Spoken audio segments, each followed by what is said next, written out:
Hello everyone and welcome to Big Rock Moto. Thank you so much for tuning in today. I have in my hand right here tractive suspension front and back for my 2024 BMW R1250GS Adventure. So here's what you can expect out of today's video. We're going to start by talking about why would you maybe want to do an upgrade of this magnitude on your motorcycle. I'm going to show you the install process for putting these on. We're going to test the motorcycle both with the stock suspension and then with the new tractive suspension on the same exact test loop, both on and off road, to really figure out the difference that the new suspension made. I'll also talk you through the specifics of the different kind of tractive shocks that are available and why I chose these particular units for my GS. Talk through some of the the personal reasons why I'm choosing to do this upgrade on my personal bike. And then at the very end of the video, we'll talk about, was all this worth it? You know, did it really make the big difference to justify the price and the time that you have to invest in doing this? And then we'll end with some final thoughts. So full disclaimer right up front in the video, I did receive this suspension setup free of charge from Tractive Suspension, directly from Tractive. Although I went through my USA dealer, which is Ted Porter at the BEEMERSHOP, and I highly recommend you work with BEEMERSHOP if you're doing tractive suspension. They will set up the suspension for you with the right spring rates. They can advise you on what to get, and they can basically just steer you the right direction. All right, let's have a real discussion about why would you spend a lot of money to upgrade the suspension on your motorcycle? Whether you're talking about this tractive upgrade for a GS or just doing the suspension in general on your motorcycle. One of the common reasons that you might be doing something like this is because your suspension is worn out or broken or leaking. It's a particular issue on the front shocks on these GSs, especially if you ride off-road, you will blow out that front shock over time. If you have a different kind of bike, maybe your suspension is just worn out and maybe you need servicing, maybe it's just time to do that upgrade because you've put a lot of good miles on your suspension and it's time to get it refreshed. However, in my case, the suspension on my bike is pretty much brand new, so why would I do an upgrade like this? So if you have a pretty much new bike, your suspension is in good shape, there's a few reasons that you would maybe want to do suspension work. Whether you're talking about full replacement or just upgrading, doing new springs and valves on a suspension you already have. Talking about spring rates, so motorcycles come from the factory with spring rates, that's the stiffness of the springs, set up usually for a rider between 150 to 180 pounds. I'll put the kilogram somewhere here. A lot of us may be heavier than that. We also may be carrying luggage. We may be carrying passengers. We may be adding accessories and things to our bikes. Not that I'm guilty of that, of course. But we're going to be overloading the springs. Why do they put such soft springs? Why do motorcycles come undersprung? It gives you a soft ride and it feels comfortable in the showroom when you sit on the bike. Other than that, I really don't know. But it's something to be aware of, the spring rates. So when you get a custom suspension, you're getting spring rates that are designed for how much you weigh. Another reason you would upgrade the suspension is you'd want to have more control of your compression and rebound damping. When you hear about suspension damping, first of all, it's damping, not dampening. We're not making the suspension wet. We're slowing the motion, damping the motion by slowing it with oil going through valves and shims and things like that. The reason for damping is that it slows down the motion of the suspension to keep the bike under control, to keep the tires in contact with the ground, right? You have slow bumps, like imagine going through a dip in the road. Then you have fast bumps, like imagine riding through washboard on a dirt road, or really fast bumps. So you've got slow speed compression, high speed compression. Then you've got rebound damping, which is how quickly the suspension rebounds after it's been compressed. Having adjustments to be able to tune that gives you much better control, and you can adjust things for how fast you ride, for the weight you're carrying, whether you're riding off-road or on-road, and the kind of ride that you prefer. When we're talking about suspension upgrades, I think it's kind of funny because a lot of people will not spend money on the suspension on their motorcycle, but you see the things people spend money on. A classic one to me is like a slip-on exhaust. A lot of slip-on exhausts nowadays have gotten super expensive, like $1,000 or something. They put that on their bike. It makes more noise. It doesn't add any power. Sorry to make you mad by saying that, but usually they don't, especially on modern bikes. They just add noise. You might save like a couple pounds of weight if you're lucky, which on a 600-pound bike is not noticeable or meaningful. But you know, you spend money on stuff like that, but you could spend money on suspension. You actually be able to ride your bike faster and safer and have more control, because the suspension upgrade does so much more for you than a power upgrade or an exhaust upgrade or any other thing you might do to your bike. All right, just briefly, the different types of tractive shocks that they offer, and this could be different depending on the bike you have, but just a quick overview. So like when I look at the GS shocks that they have, they've got three main ones. They've got the Excite, the Experience, and the Extreme. So the Excite line, that's gonna be a lower cost option for more budget oriented. It's gonna have internal reservoirs, and it still, on the BMWs, it still will work with your ESA, your electronic damping. Then you have the Experience line, which is the shocks I went with. These are a little bit higher cost than the Excite. They've got the external reservoirs. We'll talk about that in a minute. You get fine manual control clicker settings for the high and low speed compression, but you do not get manual control, at least on the GSs with ESA, of the rebound adjustment. This line, of course, works with the ESA in terms of the preload and the electronic damping you can change on your handlebar. They also have a line called the Extreme. The Extreme shocks are a little bit higher cost, again, on the higher end. What you get with the Extreme is they're made for like hardcore off-road guys, so you can manually control your rebound with a manual adjustment, but you lose the electronic damping control through your handlebar switch on the BMW. Now, I didn't want to go that route because I really value having the electronic damping modes on my handlebar that I can switch back and forth really easily. So I didn't want to go that route. That's why I chose to go with the Experience. I wanted to gain that manual control of my compression damping, high and low speed, but still have my ESA functioning as it does from the factory. So my exact suspension, should probably talk about the exact shocks I got. So I have the Experience EPA2 rear shock. EPA2 just means electronic preload adjuster version 2. They've dramatically improved the preload adjuster on these newer generation of tractive shocks, and they've given you a wider range of adjustability, and they've made it communicate better with the bike's computer. So with the Experience EPA2 on the back, I have that fine manual control of high and low speed compression. I don't have the rebound damping adjustment there, although that is controlled along with the other settings, but I don't have separate control of that. And I get the integration with the ESA. I should mention about the EPA2 electronic preload adjuster 2 that they have now.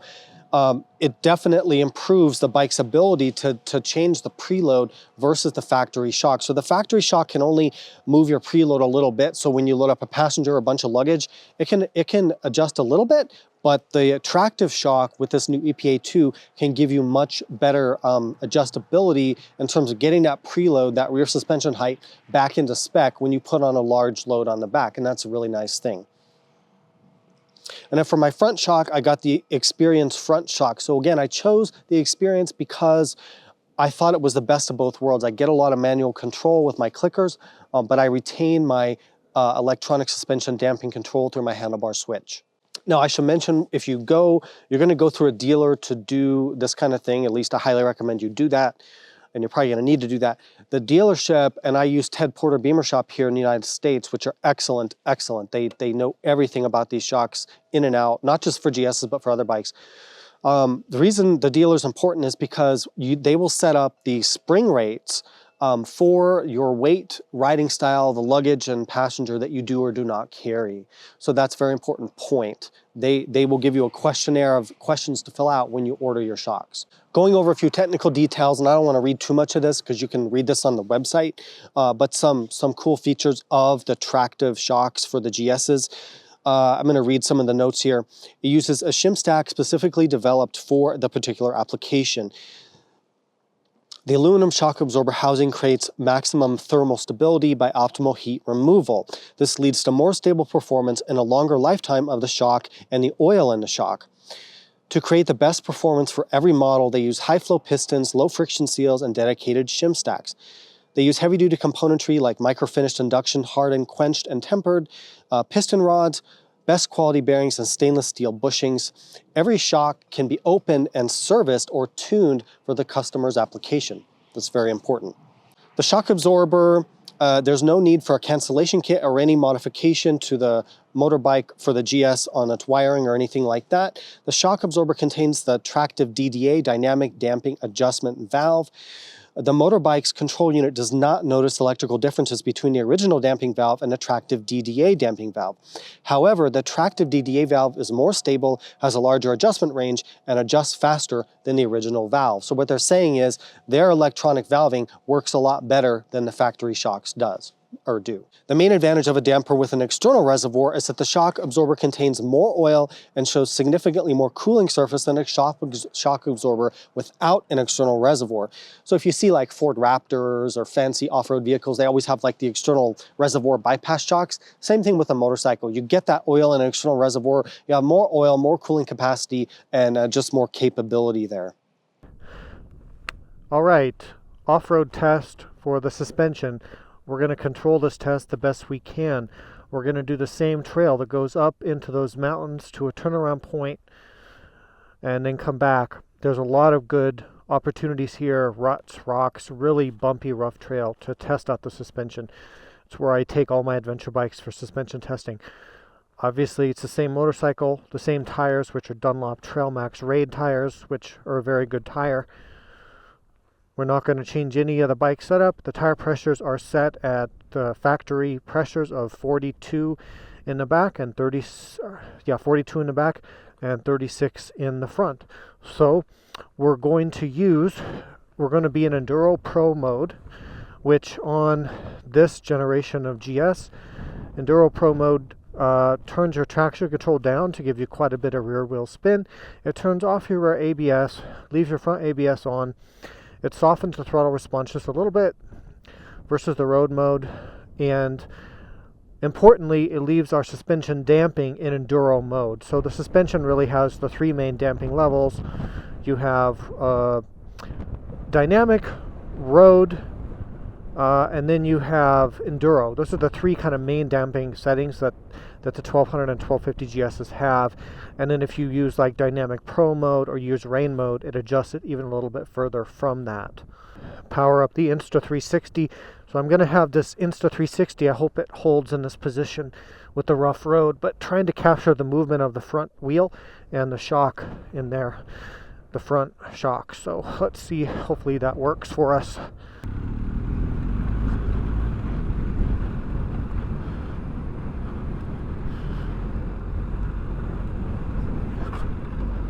Okay, I feel like I bottomed the rear out on that bump right there.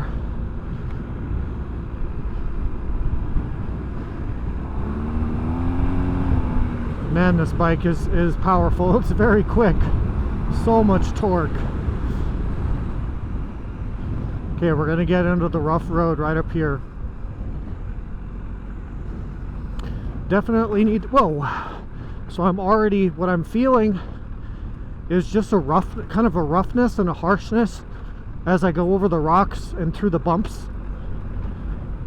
From the front especially, but also from the back, I feel that as well.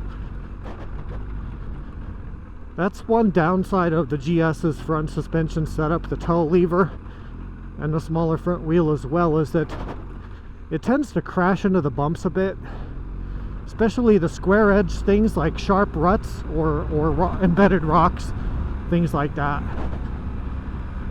So I feel like I have pretty good control, but I really am very nervous about hitting stuff because it just has a very harsh feel to it. And then on the back suspension also feels kind of harsh at times, but it also feels bouncy, like there's not enough rebound damping in the back. And the thing is, I have no way to adjust the damping any further, right? All I can do is put the bike in enduro mode. I could change to road or dynamic damping, but that's going to be too hard of a damping for off-road. So I really don't have any fine control of the damping, and of course that's what we're going to be able to solve when we put on our tractive suspension here in a minute. Yeah, that front end just feels, just really, you don't want to have big impacts on it. It just doesn't have a good feel in the back. Like, there's a big rut right there. I will say though, in defense of the stock bike, it's not terrible. It's not terrible, and I think it manages its 600-pound weight pretty well overall. But because I test all the different adventure bikes and off-road bikes, I can tell you the weaknesses of the suspension pretty much within a couple minutes of jumping on a bike. Woo! Hey! Woo!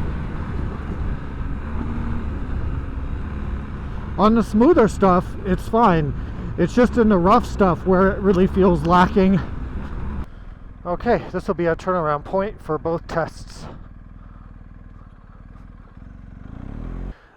Alright, the best way for me to describe it is the bike just doesn't feel super happy in those really big bumps and really rough road. It feels like the back is loose and kind of bouncing around, not tracking the ground that well. Like the damping's just not right. It also feels like the spring's too soft, which it probably is. And then the front feels like it just crashes into all the bumps. In the smoother parts of the road, it's fine. It's the rough terrain where you feel an issue. And of course, this is only going to be magnified if you're carrying luggage or maybe even a passenger as well. All right, for the road portion of this test, if you want to call it the sport riding, whatever, riding down a straight highway, flat highway, doesn't really tell us too much other than the bike feels kind of floaty. So we're going to go on this twisty section of road, this mountain section of road. The reason that I've chosen this particular section of road is because it's extremely bumpy for a paved road. It has lots of cracks and places where they had to dig pipes under the road, and you cross these big divots in the pavement, and it makes for a very unsettling ride, and it's a great place to test suspension in terms of kind of sporty riding on the street, in terms of how well it controls the motion of the bike. You have a lot of bumps in the middle of sharp corners, and that's why it's a really difficult test for a bike to go through.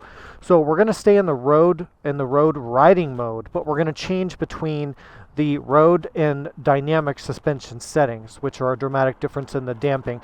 The road damping setting is very soft, open damping, floaty. The dynamic damping setting is it closes down the dampers and it makes it much firmer. So let's go.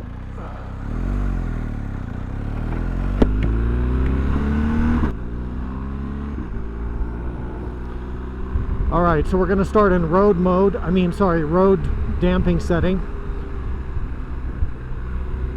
Here's our first set of bumps. That one's not too bad. Yeah, the best way I could describe the feeling in the road damping setting is the bike just feels bouncy. Like, especially the back, it feels like there's almost no rebound damping there as I hit these bumps. Now, as I get into the corners with the bumps, well, that's where we really start to feel. I feel like I wouldn't have confidence to ride super fast with the bike set up like this, because as I hit these bumps in the road, the chassis is just moving around a lot.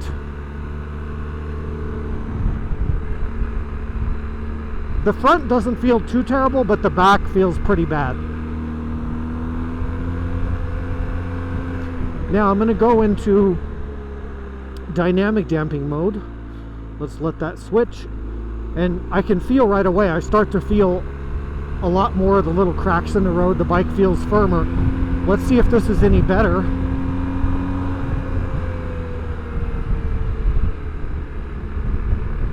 Yeah, it definitely feels different.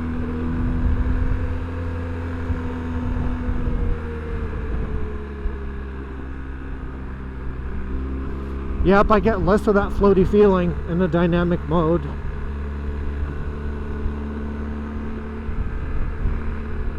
But what I do feel is it feels like the high-speed compression is like maybe too much, and so you feel the harshness of the pavement coming through quite a bit.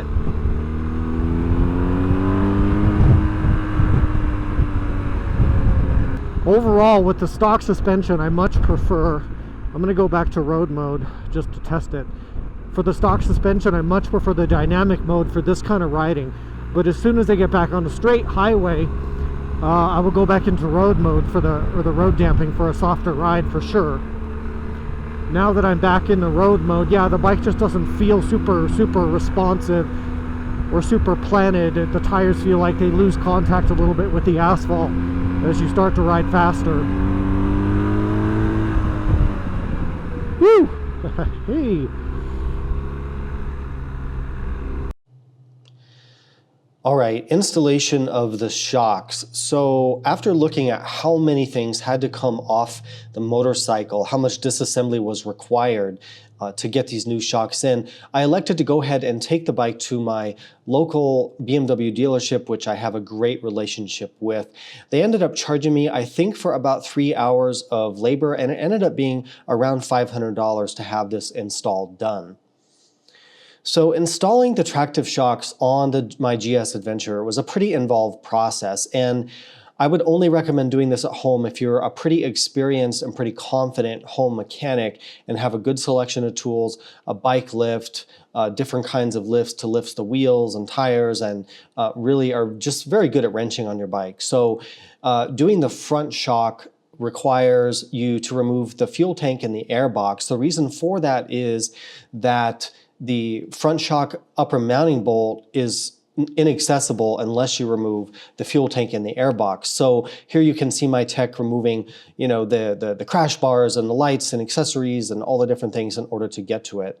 Here he is here removing the front fairing panels. Again, there's so much stuff that has to come off just to access the mounting bolts for the front shock. Here you can see the bike further disassembled, and now you have access to the upper front shock mounting bolt, which you can see here in this photo. So at this point, we're getting ready to go ahead and remove the factory shock from the motorcycle. This is also a good time to do any other maintenance on your bike since you're going to have the bike stripped down to this point. Here's another angle showing the front shock disassembly where it has to come off from the upper bolt and also on the lower shock mounting bolt as well. So it is a little bit intimidating when you see just how much disassembly has to happen. The reason that I liked having the tech do this, and he was nice enough to let me take some video part of it, is that, this tech works on these bikes every single day. It's his full-time job. So he's much faster and much more efficient at doing this kind of stuff to this bike than I would be. It would take me 3 or 4 times longer to do this because I'm not familiar with, disassembling these bikes in the way that he is. All right, the rear shock was even more involved than the front, and as you can see here in this video, it involves partially detaching the rear subframe of the bike and actually lifting the rear subframe in the air. You can see him doing it here. He'd obviously done this many times before because he knew all the tricks of the trade to sort of get the rear subframe in the air, get things moved around, the wiring disconnected, and all the things that it takes to get the rear shock out of the bike. This is not like taking the rear shock out of your dirt bike or something. This is much more involved than that. So unless you're really comfortable doing something like this, then I would not recommend attempting this at home.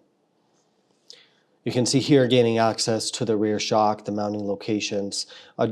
Even if you could get to the mounting bolts, you also have to be able to get the rear shock out. And in order to get the rear shock out, you really need to get that rear subframe up and out of the way, as you can see here in this photo. As you can see, my tech has done this a number of times before. You can see him here lifting the swing arm to get the weight off the shock mounting bolt so we can easily get that rear shock out. So this is one of those tricks where if you're doing it at home, I'm not sure that you would really know to do this. So he's got the new shock in place here. You can see it. And then at this point, it's reassembling everything, getting the shock mounting bolts tightened up, getting all your wiring. So really getting the wire harnesses run properly so they're not going to pinch or get too tight or have any issues. That's one of the biggest challenges of this install, is doing all the wiring properly. Not only moving the stuff you have to get out of the way and moving the swing arm around, but then getting the new wires for the new shock routed correctly. We also took this opportunity, as you can see here, to clean up a lot of the accessory wiring that I have installed on this bike. So we're reassembling the bike here. You can see the air box is back on. It's a good time, of course, to service your air filter or do any other maintenance that you might need to do. Here's the tech reinstalling the fuel tank, which thankfully was pretty low on fuel when I pulled in. I kind of did that on purpose so it wouldn't be too heavy. Getting this all installed, getting the wires and cables all run, getting all the bolts lined up. I mean, again, the fact that he does this for a living every single day and has worked on hundreds or thousands of these bikes makes him so much faster and more efficient at doing this than I could ever be. And that's why I thought it was worth the $500 to go ahead and have the dealer do the install. I was super, super happy with my decision to have my dealership do this for me, and I could just sit back, eat some donuts, and watch them work. All right, we've got the new suspension installed. We'll start by doing our off-road test. We're using the exact same course as we did with the stock suspension. The bike setup is exactly the same, 0 changes to the setup on the bike. So now I did ride around a little bit just to do some initial tuning. The only slight adjustments I made to the front and back was I used my manual adjusters, and Tractive includes the tool to do this. It's just a little hex wrench. What I did was I added about 2 clicks of low speed compression to give me a little more compression on those higher speed kind of dip style bumps. And I took out maybe, I think, 2 clicks of the high speed. What that does is when I'm going over the rough, like sharp bumps, rocks and ruts and things like that, it gives me a little bit smoother ride over the high speed compressions. Having that adjustability is exactly what I was looking for, and is one of the reasons you would do this upgrade. So I did that to the front and the back just as a sort of a baseline setting. And let's ride and kind of see how much better this new suspension is.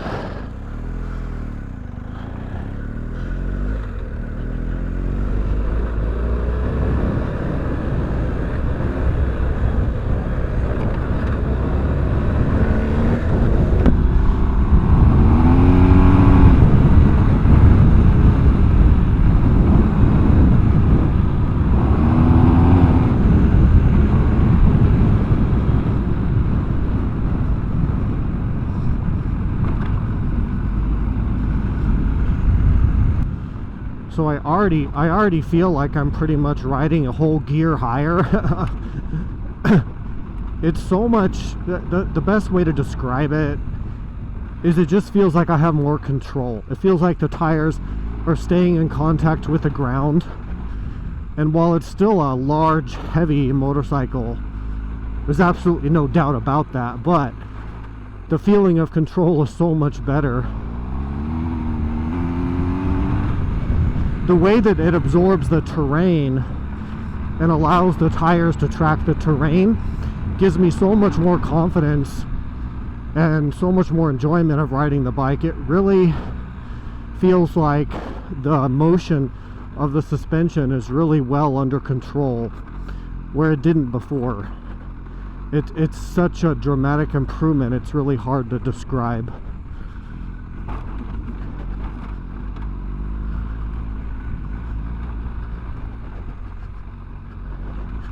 It still does the typical GS thing where if you kind of catch it by surprise with a square edge bump, because of tail lever suspension, it still doesn't like that so much. It just doesn't have the bump absorption of a conventional fork or a bike with a 21-inch front wheel.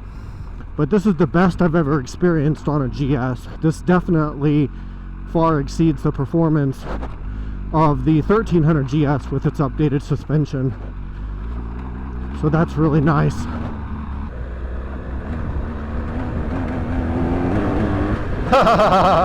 Woo!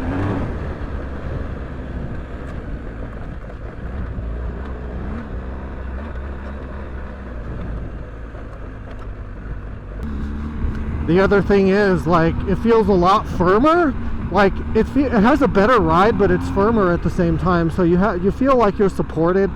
Like I don't worry about bottoming it out if I hit one of these big ruts at high speed, like I just did. Like it doesn't bottom out anymore. So the feeling of confidence is so much improved. It's a massive difference, and I'm not just saying that. It really is a massive improvement. Alright, for the road test, same exact section of road, same exact bike setup, except for obviously the new suspension. We'll start in the road damping mode and in the road riding mode and see how we feel.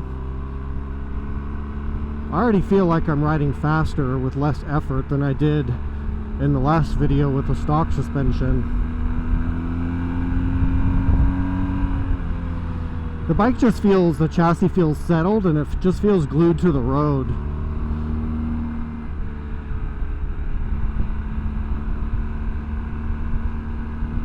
Like, it's funny, I don't feel the bumps and the cracks in the road as much, but at the same time, like, I just feel like, how could it be softer and firmer at the same time?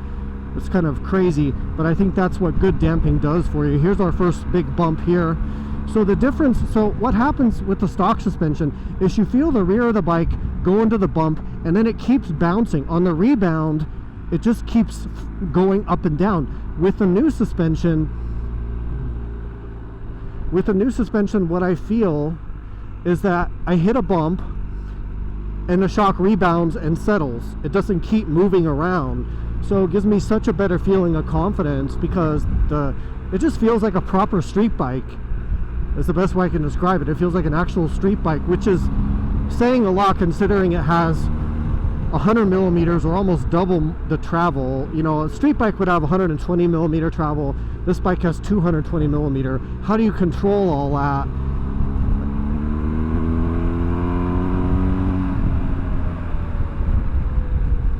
Yeah, it's such a better sport bike now with the new suspension, like a dramatic improvement. Let me go into the dynamic mode and see how that is. That's our sportier suspension setting, much firmer damping. So yeah, with that, I feel now it's even better. Like I feel more of a little bit more of a rough ride because the firmer damping, I'm feeling the cracks in the road more, but I also feel like the chassis is even more settled now. Wow, this thing is just absolutely glued to the road.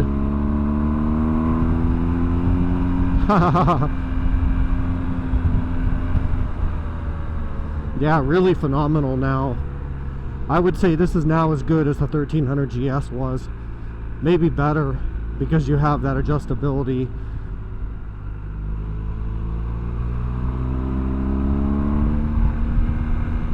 Wow, this is really nice. This is so much more enjoyable because I don't feel the bike having all that extra chassis motion and floating around. Oh my gosh, this is so nice. It rides better, but at the same time it rides smoother, and I'm able to just have so much more fun throwing this bike through these corners. Like, these bumps are nothing now. They don't even faze me at all. Wow. That is a dramatic improvement from before. All right, trying to wrap up this video, we should probably touch on a couple points.